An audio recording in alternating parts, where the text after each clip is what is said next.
జాను కుటుంబం అంతా కూడా చాలా ఫన్‌గా ఉంటారనమాట. ఎందుకంటే, సరే పాపం గౌతమి వాళ్ళ ఇంటికొచ్చింది. కొంచెం హుషారయింది అనుకునే లోపు అందరం కలిసి తింటూ ఉంటారు. మురళి గూడా పాపం నిజం చెప్పాలంటే వాళ్ళ నాన్నగారు లేని లోటు తీరుస్తున్నాడు మురళి. జాను ఒక రకమైన బాధ్యత తీసుకుంటే, మురళి ఇంకొక రకమైన బాధ్యత తీసుకున్నాడు. అయితే ఇక విషయంలోకొచ్చినట్టయితే ఈలోపు జాను వాళ్ళ ఇంటికి పోలీసులొస్తారనమాట. పోలీసులొచ్చేసరికి ఇక షాక్ అయిపోతారు అందరూ. ఏంటిది పోలీసులొచ్చారు అనేసేసి షాక్ అవుతారనమాట. అయితే ఇంకా వచ్చిన తర్వాత వాళ్ళేమంటారంటే, "ఏం బాబు నువ్వేనా మురళి అంటే?" అనేసి అంటారు. అనంగానే, "అవునండి నేనే మురళిని" అంటే, "యూ ఆర్ అండర్ అరెస్ట్" అనేసి చెప్తారనమాట. అంటే అరెస్ట్ చేసేస్తారు తనని. అరెస్ట్ చేసే దానికన్నా ముందు అసలు నన్ను ఎందుకు అరెస్ట్ చేస్తున్నారండి అనేసంటే, "నువ్వు సింహాద్రి కొడుకు కళ్యాణ్‌ని కొట్టావు, చేయి చేసుకున్నావు. తనని చాలా గాయపరిచావు. అందుకని సింహాద్రి గారు మీ మీద కేస్ పెట్టారు" అనేసేసంటే, ఇక ఈవిడ షాక్ అవుతుంది. మొన్న చాలా సైలెంట్‌గా జాను ఏమంది, "అమ్మ మనం కేస్ పెడదాము పోలీస్ కేసు" అనేసి అంది. వీళ్ళు గనక ఫస్ట్ పెట్టేసి ఉండుంటే ఇప్పుడు మురళి ఆహ్, అరెస్ట్ అవ్వకుండా ఉండేవాడు కదా! ఇప్పుడు ఏమైంది, ఈమె మాట విన్న తర్వాత వాళ్ళు తగ్గరు. వాళ్ళు దుర్మార్గులు కదా! అయితే ఈలోపు జాను ఏమంటుందంటే, "అదేంటండి అలా ఎలా తీసుకెళ్తారు? మేమే కేస్ పెట్టాలి రిటర్న్‌కి నిజానికి" అనేసంటే, "అవన్నీ మీరు కోర్ట్‌లో తేల్చుకోండి" అనేసి పోలీస్ వాడు అంటాడు. అంటే చాలా కఠోరంగా మాట్లాడతాడనమాట. ఈలోపు జాను అంటుంది, "ఈ సింహాద్రికి వీడు కూడా అమ్ముడుపోయి ఉంటాడని" చెప్పేసి చాలా ఘాటుగానే మాట్లాడుతుంది.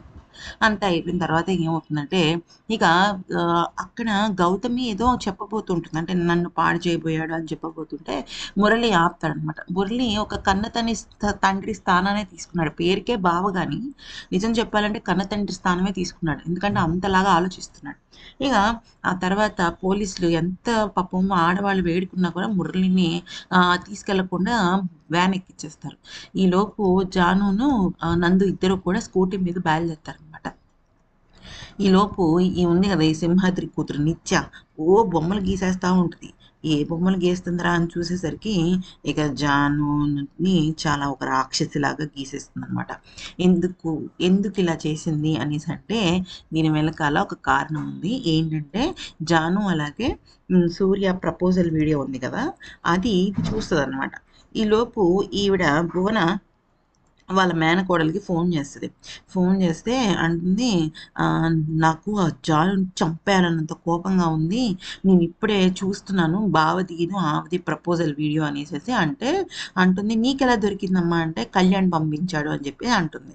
అనేసి ఈలోపు అంటుంది, "నేను ఆ జానుని చంపేస్తాను" అనేసి మాట్లాడుతుంటే, అప్పుడు ఈ భువన అంటుంది, "నువ్వసలు ఏం కంగారు పడకు. నేను, మీ నాన్న చూసుకుంటాం మొత్తం దాని సంగతి. నువ్వసలు ఏం కంగారు పడొద్దు" అనేసేసి అంటుందనమాట.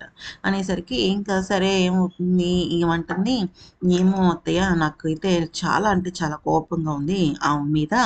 నన్ను చాలా బీపీగా ఉంది" అనేసి అంటుంది. ఈలోపు ఏమవుతుందంటే సూర్య ఫోన్ అక్కడే మర్చిపోతాడు. సూర్య ఫోన్‌కి కాల్ వస్తుంది. ఎవరా అని తీసి చూసేసరికి జాను. అయితే జాను ఫోను అని చెప్పి షాక్ అయ్యి ఏంటి కట్ చేద్దామా అనుకునే లోపు ఏమవుతుందంటే సూర్య వచ్చేస్తాడు. సూర్య వచ్చేసి తన ఫోన్ లాక్కుని, అమ్మో! జాను ఫోన్ చేసిందని చెప్పేసి ఫోన్ లిఫ్ట్ చేస్తే జాను మొత్తం చెప్తుంది. మురళి అరెస్ట్ చేయ్యాడు. ఇట్లా సింహాద్రి కేస్ పెట్టాడు. అది ఇది అనంగానే, ఏంటి సి కిస్ కేస్ రివర్స్‌గా పెట్టారేంటి అనేసేసి చాలా బాధపడుతూ వాళ్ళ అమ్మకి చెప్తాడనమాట. వాళ్ళ అమ్మ అంటుంది, మీ మామయ్య పెట్టిచ్చాడు. మరి కళ్యాణ్ కొడితే పెట్టించరా" అంటే, "కళ్యాణ్ కొట్టడం ఏంటి? కళ్యాణ్ గాడు రివర్స్‌లో ఆ అమ్మాయిని పాడు చేద్దామని చూసాడు. దానికి ప్రత్యక్ష సాక్షి నేనే" అనేసంటే ఏమవుతుంది, ఈలోపు వాళ్ళ అమ్మ అంటుంది, "నువ్వెళ్ళొద్దు, నువ్వెళ్ళొద్దు" అనేసేసంటే, "నేను వెళ్తాను, వెళ్ళి తీరతాను" అని చెప్పేసి ఆ మాటలు కూడా వినకుండా, వాళ్ళ అమ్మ మాటలు కూడా వినకుండా వెళ్ళిపోతాడు. ఇదంతా కూడా ఫోన్‌లో ఈమె వింటా ఉంటదనమాట నిత్య. నిత్య వింటా ఉంటే, "విన్నావు కదా" అంటే, "విన్నాను" అంటే, "నువ్వు తొందరగా వచ్చేసేయి.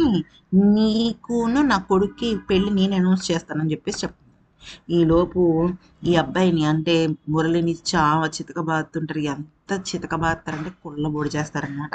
కుళ్ళబొడి చేస్తా ఉంటే ఇంకా ఈలోపు నందును, జాను అక్కడికొస్తారు. సూర్య కూడా వస్తాడనమాట.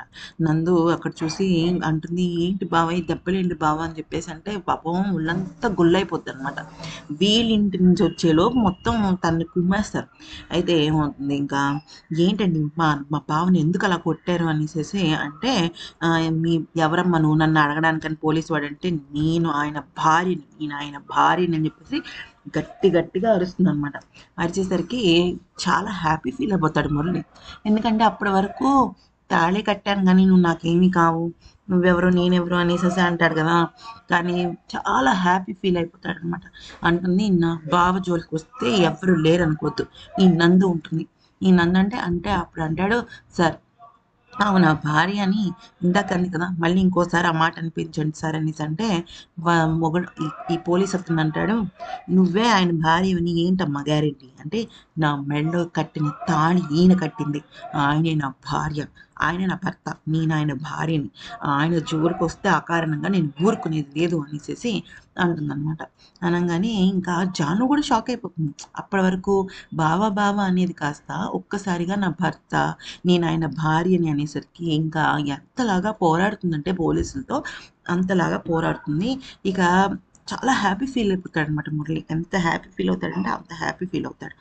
మామూలుగా ఉండదనమాట పరిస్థితి. అయితే ఈలోపు ఏమవుతుందంటే, ఈ గౌతమికి వాళ్ళ ఫ్రెండ్స్ అందరూ ఫోన్ చేసి, నీకును ఆ కళ్యాణ్‌కి ఏదో లింక్ ఉందంటగా, మీ ఇద్దరు కలిసి తిరిగారంట కదా, నీకేదో అయిందంట కదా అని చెప్పేసి నానా రకాల మాటలు మాట్లాడుతుంటే, అప్పుడు ఈ అమ్మాయి అనుకుంటుంది, ఇంక నా లైఫ్ అయిపోయినట్టే, మా ఇంట్లో వాళ్ళ పరువు పోయినట్టే అని చెప్పేసి కత్తి తీసుకొచ్చుకొని కోసేసుకుంటదనమాట. కోసేసుకునేసి ఉంటుంది. ఇంకా ఎనకాల నుంచి అప్పుడే జాను వస్తది. లక్కీగా చూస్తది జాను. లేకపోతే చాలా ప్రాబ్లమ్ అయిపోయేది. ఫ్రెండ్స్ ఇక్కడ గమనించాల్సిన విషయం ఏంటంటే, ఎప్పుడైనా సరే తొందరపడి ఒక నిర్ణయం అయితే తీసుకోకూడదండి. ఎప్పుడైనా సరే పెద్దవాళ్ళని దృష్టిలో పెట్టుకునే మనం ఒక పని చేయాలనమాట. అయితే ఇంగా అలా జరిగింది. ఈ వీడియో గనుక నచ్చితే లైక్ చేసి సబ్స్క్రైబ్ చేసుకోండి.